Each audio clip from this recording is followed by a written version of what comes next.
Apakah perbezaan antara idgham birunah dengan idgham bila runah? Idgham bermaksud memasukkan, manakala runah bermaksud dengung. Jadinya, idgham birunah memasukkan dengung dan hurufnya adalah ya, waw, mim, nun. Manakala idgham bila runah tidak memasukkan dengung dan hurufnya lam, ra. Contoh idgham birunah mayyakulu, manakala contoh idgham bila runah min rabbihim. Kurang jelas? Jom gunakan kad jari tajwid. Kita tengok yang contoh pertama tadi, iaitu nun mati bertemu dengan huruf ya untuk idgham birunah. So kita cari ya, kita bawa ke jari nun.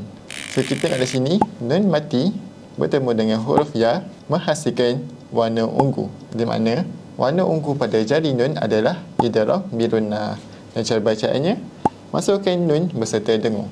Manakala tadi contoh idgham bila runah, kita tengok tadi huruf nun mati bertemu dengan huruf ra.